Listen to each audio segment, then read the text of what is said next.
the bill seeks to provide for assessment of regulatory measures in all three spheres of government to detect red tape, to reduce red tape, and the cost thereof on new and existing regulatory measures. So the point is there that we're not just going to assess new regulatory measures.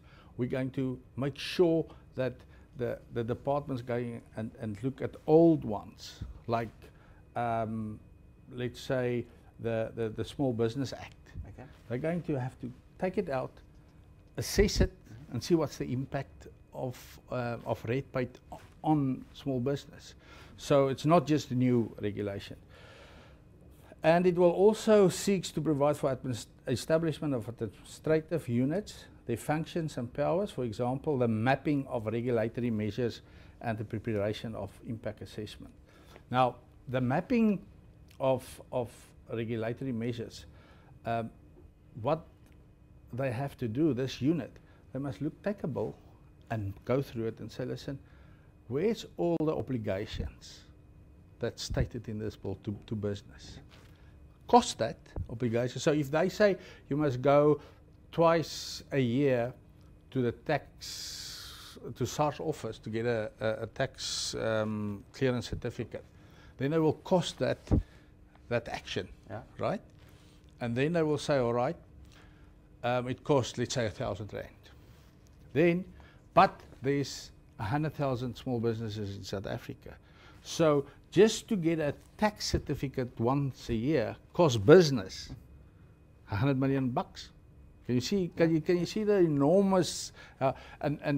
But we don't know it at the moment. We just say, go and get a tax certificate. It's all these small things that are making small businesses fail, and we need to cut those. That's it. That waste out.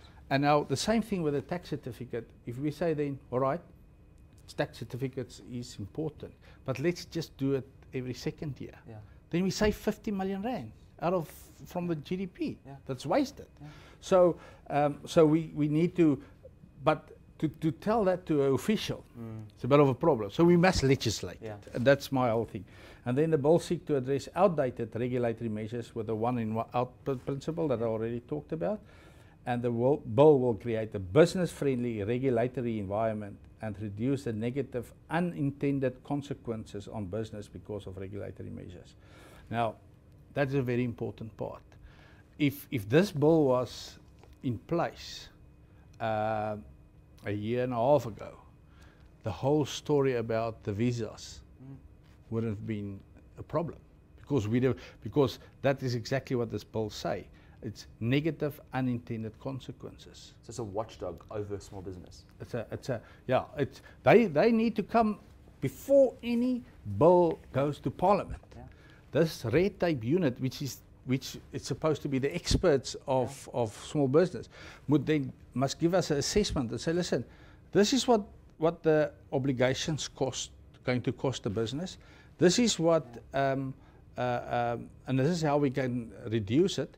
And this is the unintended consequences. And then we must, and cost the unintended consequences. And then we must decide, but is the unintended consequences worth it while, for that obligation that's in the regulatory measures?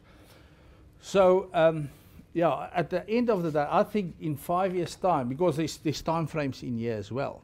So, let's say they introduce the bill tomorrow and the president signed it off and blah, blah, blah.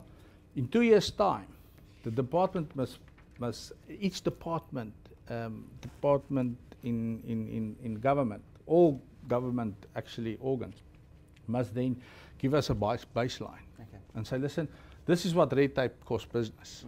Because there's a model. There's a model called standard cost model, which you can work it out, and I explain it to you. So then they can tell us, listen, existing legislation cost business 200 billion rand. And then in 5 years' time, they must reduce that with 25%. So it's in the bill. Yeah. So there's timelines, there's targets, set everything.